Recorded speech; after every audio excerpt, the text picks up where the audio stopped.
Hi friends, అందరికీ welcome back to my channel. ఈరోజు వీడియోలో గోధుమ రవ్వ ఉప్మా నా స్టైల్లో నేను ఎట్లా ప్రిపేర్ చేస్తానో ప్రాసెస్ అయితే చూసేయండి. నేనైతే ఇడ్లీకి కానీ దోశకు కానీ నానబెట్టినప్పుడు ఇట్లా సింపుల్గా గోధుమ రవ్వ ఉప్మాని అయితే ప్రిపేర్ చేస్తూ ఉంటాను. ప్లస్ ఉప్మా ఉందంటే అప్పటికప్పుడు ఈజీగా ప్రిపేర్ చేసుకోవచ్చు కదా. అదే దోశ ఇడ్లీ అయితే ముందు రోజు నానబెట్టాలి, మిక్సీ పట్టాలి, అదంతా ప్రాసెస్ ఉంటుంది. ఒకసారి నేను చెప్పినట్టయితే రవ్వనైతే ట్రై చేయండి. ఫస్ట్ అయితే ప్రాసెస్ చూసేద్దాం. స్టవ్ ఆన్ చేసుకొని గిన్నెను పెట్టుకొని అయితే నేనైతే 2 గ్లాసెస్ వరకు అయితే గోధుమ రవ్వనైతే యాడ్ చేస్తున్నాను. సో మీ ఇష్టమైంది ఏదైనా ఒక కప్పుతోనైతే కొలిచి అయితే తీసుకుంటే సరిపోతుంది. ఫ్లేమ్ అనేది లో టు మీడియంలో పెట్టుకొని అయితే ఈ రవ్వను 3-4 నిమిషాల పాటు అయినా కానీ వేయించుకోవాలి. గోధుమ రవ్వ ఉప్మా నార్మల్గా చేసేదానికంటే ఇట్లా వేయించి చేయండి, టేస్ట్ అనేది డబల్ ఉంటుందన్నమాట. సో చూసి ఇలా 3-4 నిమిషాల తర్వాతకి అయితే రవ్వ అయితే చక్కగా వేగింది. ఇది వేగినట్టు ఎలా తెలుస్తుందంటే మనకి లైట్గా కలర్ చేంజ్ అయినట్టయితే తెలుస్తుంది. కాబట్టి ఇలా వేగిన రవ్వనైతే ఒక ప్లేట్లోకి తీసుకొని అయితే రెడీగా పక్కన పెట్టేయండి. సో చూసి ఇలా కలర్ చేంజ్ అయినట్టయితే ఈజీగా తెలిసిపోతుంది కదా. ఇప్పుడైతే ప్లేట్ని పక్కన పెట్టేసుకోండి. అదే గిన్నెలోకి 2 స్పూన్స్ వరకు ఆయిల్ని అయితే వేస్తున్నాను. ఆయిల్ వేడైన తర్వాతకి 1/2 టీ స్పూన్ వరకు జీలకర్ర, 1/2 టీ స్పూన్ వరకు ఆవాలు, 3 టేబుల్ స్పూన్స్ వరకు పల్లీలు వేస్తున్నాను. ఈ గోధుమ రవ్వ ఉప్మాలో పల్లీలు అనేవి కాస్త ఎక్కువగా ఉంటేనే టేస్ట్ అనేది చాలా బాగుంటుంది. కాబట్టి నేనైతే కొంచెం ఎక్కువగానే వేసాను అన్నమాట. సో పల్లీలను అయితే బాగా వేగనివ్వండి. పల్లీలు వేగినట్టు ఎలా తెలుస్తుందని అంటే లైట్గా పల్లీల పైన పగులు వస్తుందన్నమాట. పల్లీలు ఎంత వేగినాయి అనుకోండి తినేటప్పుడు టేస్ట్ అంత బాగుంటుంది. చిన్నది మీడియం సైజు ఆనియన్స్ చిన్న ముక్కలాగా కట్ చేసి వేస్తున్నాను. అలాగే 5-6 గల పచ్చిమిర్చి చీలికలు, అలాగే కొంచెం అంతా కరివేపాకు, అలాగే కొంచెం పుదీనానైతే వేస్తున్నాను. పుదీనా అనేది అయితే మీ ఆప్షనల్ అండి, బట్ వేసామనుకోండి టేస్ట్ అనేది చాలా బాగుంటుందన్నమాట.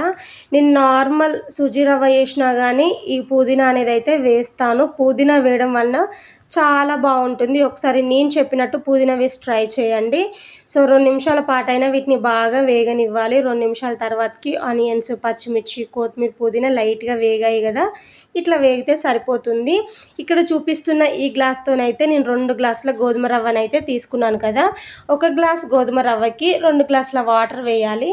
కాబట్టి నేను 2 గ్లాసుల రవ్వ తీసుకున్నాను కాబట్టి 4 గ్లాసుల వాటర్ ఒక దాంట్లో కొలుచుకొని అయితే వాటర్ని అయితే యాడ్ చేశాను.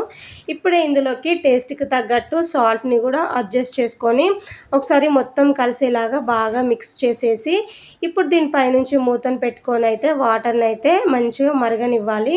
3-4 నిమిషాలైనా టైం పడుతుంది ఇది మసలనీకి. సో చూసిలా 3-4 నిమిషాల తర్వాతకి చూపిస్తున్నాను. వాటర్ అనేవి ఇట్లా మసులుతూ ఉండాలి. సో ఇట్లా మసలేటప్పుడే కొంచెం వాటర్ని అయితే టేస్ట్ చేయండి, సాల్ట్ అనేది కరెక్ట్గా ఉండాలి అని చెప్పేసి. నాకైతే సాల్ట్ అయితే కరెక్ట్గా ఉందన్నమాట. ఇప్పుడు మనం ముందుగా వేయించుకున్నాం కదా గోధుమ రవ్వను అయితే కొంచెం కొంచెంగా వేస్తూ మిక్స్ చేయండి. ఓ చేతితో రవ్వను వేస్తూ ఓ చేతితోనైతే గరిటెతోని మిక్స్ చేశారంటే సరిపోతుందన్నమాట. గోధుమ రవ్వ ఉడకడానికి 4-5 నిమిషాల టైం అలా పడుతుంది కాబట్టి ఒకసారి ప్రాపర్గా కలిపేసేయండి. సో ఇలా కలిపేసిన తర్వాతకి ఇందులోనే సన్నగా చిన్నగా కట్ చేసి పెట్టుకున్న కొంచెం అంతా కొత్తిమీర ఆకునైతే వేస్తున్నాను. చాలా బాగుంటుంది కొత్తిమీర వేస్ట్ చేయడం వలన. ఒకసారి అడిగేలా గరిటెతోని బాగా మిక్స్ చేసేసి ఇప్పుడు దీనిపైనుంచి మూతను పెట్టుకొని ఫ్లేమ్ అనేది మిడిల్ ఫ్లేమ్లో పెట్టేసి 3 నిమిషాల పాటైనా గోధుమ రవ్వను అయితే ఉడకనివ్వండి. 3 నిమిషాల తర్వాతకైతే మళ్ళీ మూత తీసి అయితే చూపిస్తున్నాను. మనకి ఇప్పుడు గోధుమ రవ్వ అనేది కొంచెం జిగటగా ఉంటుందన్నమాట. ఇప్పుడు గరిటెతోని ఒకసారి ప్రాపర్గా కలిపేసేయండి. సో ఇలా కలిపిన తర్వాతకి తిరిగి మళ్ళొకసారి దీనిపైనుంచి అయితే మూతను పెట్టుకొని ఫ్లేమ్ అనేది సిమ్లోనే పెట్టేసుకొని ఇంకొక 3 నిమిషాలు ఉడికించామనుకోండి రవ్వ అయితే ఉడికిపోతుందన్నమాట. సో చూడండి గోధుమ రవ్వ ఉప్మా అనేది అయితే మంచిగా పొడి పొడిలాడుతూ వచ్చిందనమాట. మనం వేసిన వాటర్ కూడా కరెక్ట్గా సరిపోయాయి. సో ఒకసారి నేను చెప్పినట్టు కూడా ఇట్లా గోధుమ రవ్వ ఉప్మాని అయితే ట్రై చేయండి, టేస్ట్ అయితే చాలా బాగుంటుంది. సో ఈ గోధుమ రవ్వ ఉప్మాలోకి అయితే నేను టమాటో పచ్చడి ఉందన్నమాట ఇంట్లోనే. టమాటో పచ్చడి అయినా కానీ, మామిడికాయ పచ్చడి అయినా కానీ, లేదంటే పల్లి చట్నీ అయినా కానీ చాలా బాగుంటుందన్నమాట. ఈసారి గోధుమ రవ్వ ఉప్మాకైతే నేను టమాటా పచ్చడి వేసుకొని అయితే తిన్నాము. టేస్ట్ అయితే అదిరిపోయింది.